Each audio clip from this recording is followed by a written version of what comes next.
स्वागत है आप सभी का। आप देख रहे हैं म्हारो राजस्थान, आपके साथ मैं हूं स्वप्निल। देखिए, इस वक्त एक ब्रेकिंग न्यूज मिल रही है, बड़ी खबर आपको बता रहे हैं। राजस्थान वॉलीबॉल एसोसिएशन की मान्यता सस्पेंड कर दी गई है। वॉलीबॉल फेडरेशन ऑफ इंडिया ने इसे निलंबित किया है। राजस्थान वॉलीबॉल एसोसिएशन की मान्यता को सस्पेंड किया गया है। राज्य क्रीड़ा परिषद राजस्थान के नाम से पत्र लिखा गया। देखिए,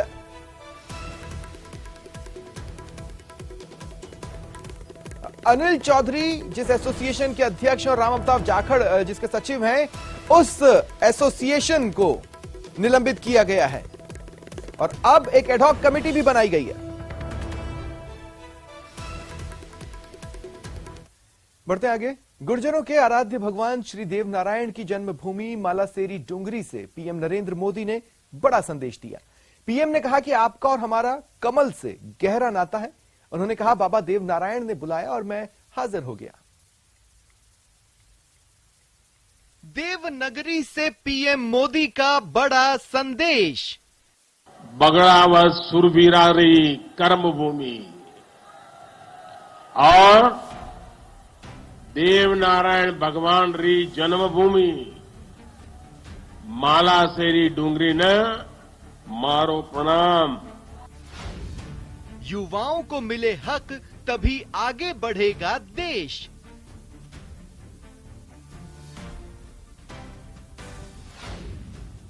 देव और हमारा कमल से है गहरा नाता। और हम तो वो लोग हैं जो पैदाइशी कमल के साथ हुई है। बाबा ने बुलाया तो फिर मैं कैसे न आता। और जब भगवान देवनारायण जी का बुलावा आए और कोई मौका छोड़ता है क्या?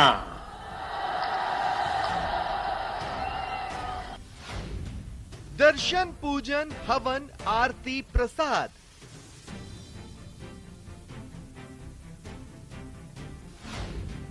पीएम ने मांगा देव का आशीर्वाद। भगवान देवनारायण जी का और उनके सभी भक्तों का आशीर्वाद प्राप्त करने का ये पुण्य प्राप्त हुआ है।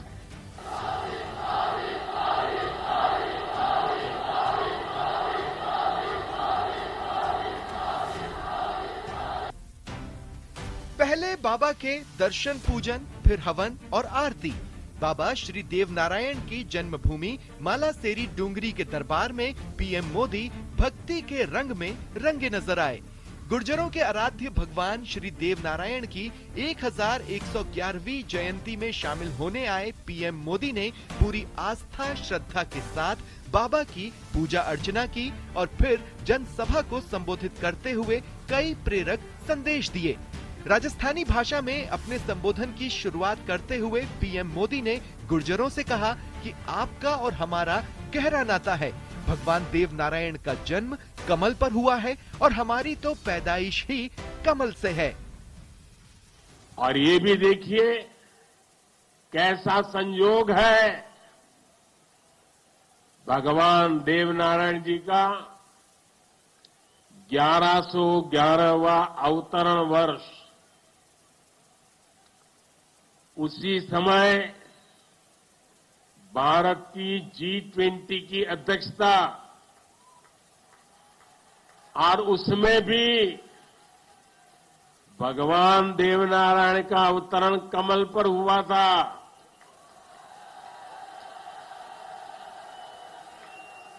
और G20 का जो लोगो है उसमें भी कमल के ऊपर पूरी पृथ्वी को बिठाया है। ये भी बड़ा संयोग है। पीएम ने कहा कि भगवान देव नारायण का बुलावा आए तो कोई मौका नहीं छोड़ता, इसलिए मैं हाजिर हो गया। उन्होंने आगे कहा कि ये कोई प्रधानमंत्री यहाँ नहीं आया है, मैं पूरे भक्ति भाव से आप ही की तरह एक यात्री के रूप में आशीर्वाद लेने आया हूँ। मेरे लिए ये भी सौभाग्य का विषय है कि मुझ जैसे एक सामान्य व्यक्ति को आज आपके बीच आकर के भगवान देवनारायण जी का और उनके सभी भक्तों का आशीर्वाद प्राप्त करने का ये पुण्य प्राप्त हुआ है। इस मौके पर पीएम ने युवाओं का आह्वान किया कि वे भगवान देव नारायण के संदेशों को और मजबूती से आगे बढ़ाएं। उन्होंने कहा कि 21वीं सदी का ये समय भारत और राजस्थान के लिए बहुत अहम है कि हमारे गुर्जर समाज की जो नई पीढ़ी है, जो युवा है, वो भगवान देव नारायण के संदेशों को, उनकी शिक्षाओं को और मजबूती से आगे बढ़ाएं। इस मौके पर पीएम ने पानी के लिए किए गए केंद्र सरकार के कार्यों की भी चर्चा की। उन्होंने कहा कि पानी का क्या महत्व होता है, ये राजस्थान से बेहतर कौन जान सकता है। आजादी के कई दशकों बाद भी देश में 16 करोड़ से ज्यादा परिवारों को पानी के लिए संघर्ष करना पड़ता था, लेकिन बीते 3.5 साल के भीतर देश में हुए प्रयास के कारण 11 करोड़ परिवारों तक पाइप से पानी पहुंच रहा है। पानी का क्या महत्व होता है, ये राजस्थान से भला बेहतर कौन जान सकता है। लेकिन आजादी के अनेक दशकों बाद भी देश के सिर्फ 3 करोड़ परिवारों तक ही नल से जल की सुविधा थी।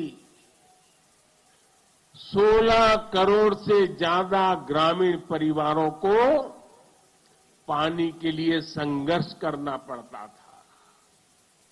बीते 3.5 वर्षों के भीतर देश में जो प्रयास हुए हैं, उसकी वजह से अब 11 करोड़ से ज्यादा परिवारों तक पाइप से पानी पहुंच चुक लगा है। इस कार्यक्रम में राजस्थान के अलावा गुजरात, पंजाब, हरियाणा, दिल्ली, हिमाचल, जम्मू कश्मीर और मध्य प्रदेश के लोग भी शामिल हुए।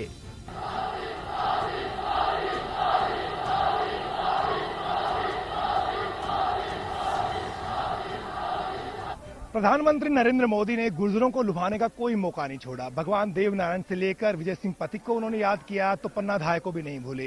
गुर्जरों के देश को दिए गए योगदान की भी उन्होंने भूरी भूरी प्रशंसा की और आखिर में अपनी पार्टी के चुनाव चिन्ह को भी गुर्जरों के बीच में ले जाने से नहीं चूके।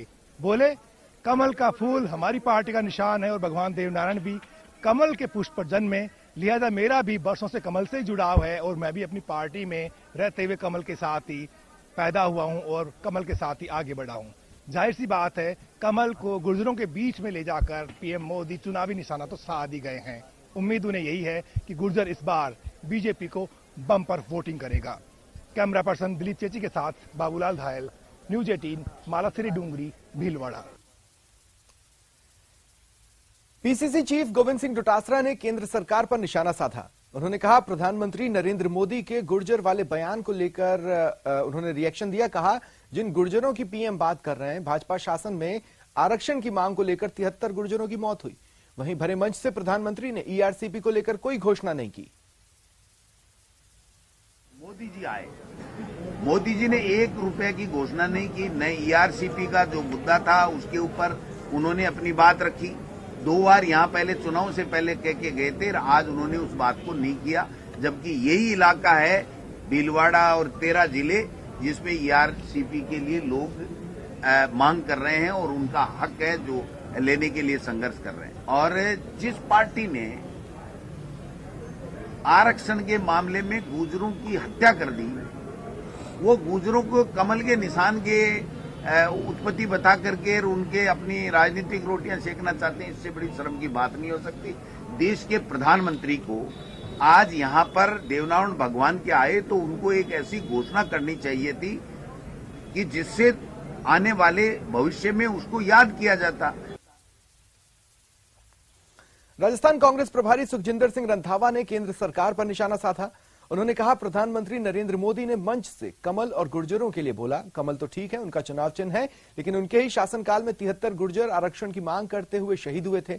पीएम ने मंच से उनके लिए श्रद्धांजलि तक नहीं दी। इन गुर्जर भाईचारे के लिए आज वो आए। इन्हीं के टाइम में 73 जो गुर्जर थे उनको शहीद किया गया जब उन्होंने अपनी मांगों के लिए धरना लगाया, अपनी मांगों के लिए उन्होंने आंदोलन किया। तो कमल के फूल को साथ जोड़ना ठीक है, कमल का फूल उनका बनता है, पर उनको जिन कोई 73 लोगों की हत्या हुई, शहीद हुए, उनके लिए भी उनको वहां खेद करना चाहिए था। कांग्रेस के जयपुर संभाग के प्रतिनिधियों की बैठक हुई। पीसीसी चीफ गोविंद सिंह डोटासरा ने सख्त संदेश दिया। बैठक में नहीं आने वाले नेताओं को लेकर संगठन सख्त दिख रहा है। डोटासरा ने कहा, नेतागिरी करनी है, चुनाव लड़ना है तो सक्रियता दिखाओ। संगठन का काम सक्रियता से करना होगा। बैठक में जो नहीं आया उसे कारण बताना होगा। जो संतुष्टिजनक जवाब नहीं दे पाएगा उसे आगाह करेंगे। साथ ही उन्होंने कहा, आज की बैठक में अपेक्षित से आधे लोग ही पहुंचे थे। जयपुर संभाग के 34 मंत्री विधायक में से 20 नदारद थे।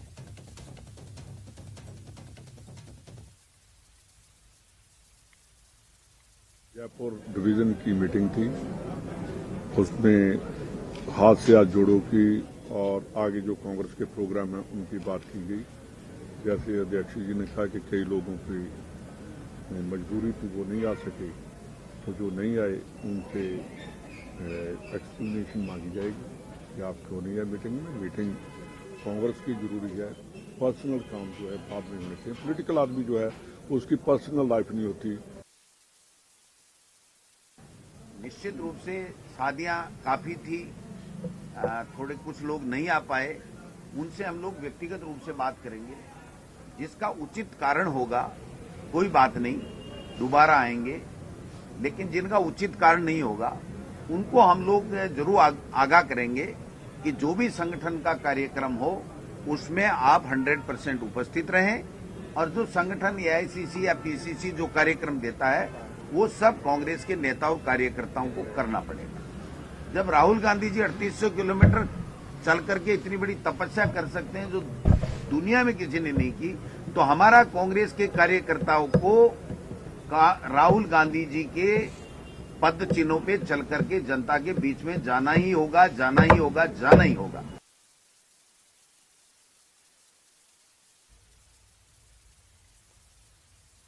और देखिए, एक बड़ी खबर आपको बताते हैं।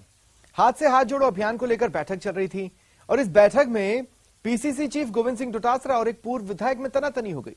अध्यक्ष गोविंद सिंह डोटासरा और पूर्व विधायक श्रवण कुमार में तनातनी हुई। श्रवण कुमार ने कहा, 2.5 साल हो गए, संगठन नहीं बना। उन्होंने बताया कि उनका जो क्षेत्र है वहां पर टॉप टू बॉटम सारे पद खाली पड़े। इस पर डोटासरा ने उन्हें टोका और कहा कि केवल अभियान की बात करें। तो श्रवण ने कहा, संगठन ही अगर सत्ता की भाषा बोले तो फिर हम कहां जाए।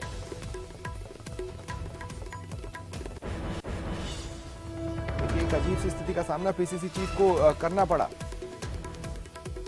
दरअसल पूर्व विधायक वहां पर मौजूद थे बैठक में और उन्होंने, श्रवण कुमार ने कहा कि 2.5 साल से संगठन नहीं बनाए, टॉप टू बॉटम पद खाली पड़े। जिस पर डोटासरा ने कहा केवल अभियान की बात करो, तो उन्होंने रिप्लाई किया कि संगठन ही सत्ता की भाषा बोल रहा है तो हम कहां जाएं। चलिए बढ़ते हैं आगे। पेपर लीक मामले की सीबीआई जांच की मांग पर राज्यसभा सांसद डॉक्टर किरोड़ीलाल मीणा का मंगलवार को शुरू हुआ धरना 5वें दिन आज जारी है। आज किरोड़ीलाल मीणा के धरना स्थल पर विधायक हरीश मीणा पहुंचे, मुलाकात की, धरना स्थल पर पहुंचकर उनकी मांगों को लेकर बातचीत की और इसे विधानसभा में उठाने का आश्वासन दिया। इस दौरान धरना स्थल पर मौजूद युवाओं से अलग अलग उनकी मांगों को लेकर काफी लंबे समय तक हरीश मीणा बातचीत करते रहे। उन्होंने कहा, युवाओं के मामले गंभीर हैं, उन्हें निश्चित रूप से बतौर विधायक विधानसभा में उठाएंगे। इससे पहले प्रताप सिंह सिंघवी और ज्ञानदेव आहूजा भी मुलाकात के लिए पहुंचे थे। राजस्थान में पेपर लीक मामले की सीबीआई से जांच की मांग को लेकर के लगातार आज 5वां दिन धरने को हो चुका है और जो राज्यसभा सांसद हैं डॉक्टर किरोड़ीलाल मीणा आज भी आगरा रोड पर यहां पर धरने पर बैठे हुए हैं। की मांग को लगातार 5वां दिन हो गया। हाईवे है, आप हैं और खुला आसमान है। देखो, कैसा भी कड़ाके की ठंड पड़ रही है और कई बार तेज हवाएं चलती है ठंडी, और ये साउंड पॉल्यूशन तो जबरदस्त यहाँ है ही। पर हम विधानसभा पे प्रदर्शन करना चाहते थे हजारों की तादाद में राज्य भर के बच्चे आए थे बेरोजगार, जो इस समस्या से पीड़ित हैं। हम सरकार के दरवाजे पर बैठे हैं, जयपुर शहर के मुहाने पर हैं और सरकार से आशा करते हैं कि सीबीआई जांच पेपर लीक की होगी, और इसलिए होगी, होना वाजिब है कि राजस्थान के मुख्यमंत्री जैसे माना जांच अधिकारी हो पेपर लीक के, एक बयान जारी करते हैं कि मेरे राज्य का कोई अधिकारी, कोई नेता पेपर लीक में शामिल नहीं है। तो खुद की हैसियत से आया, मैं कोई पार्टी ने नहीं भेजा मुझे, मैं एक व्यक्तिगत मेरी हैसियत से आया, मैं पार्टी का कोई प्रवक्ता के रूप में नहीं आया या प्रतिनिधि के रूप में नहीं आया। एक एमएलए की हैसियत से और एक जनप्रतिनिधि होने के नाते, और इन लोगों का सबका परिचित, मैं दौसा से भी एमपी रहा हूँ, वहां से एमएलए हूँ, तो मैं सब लोगों को, उसी इलाके के ज्यादातर लोग, तो मेरा फर्ज बना मानवता के नाते कि मैं इनसे मिलूं। और मुझे सुना, मुझे बहुत अच्छे इन्होंने सुझाव दिए, और मैं प्रयास करूंगा जब ये सत्र चालू होगा उसमें ये बातें उठाऊंगा। और चलिए रुकते हैं एक ब्रेक के लिए।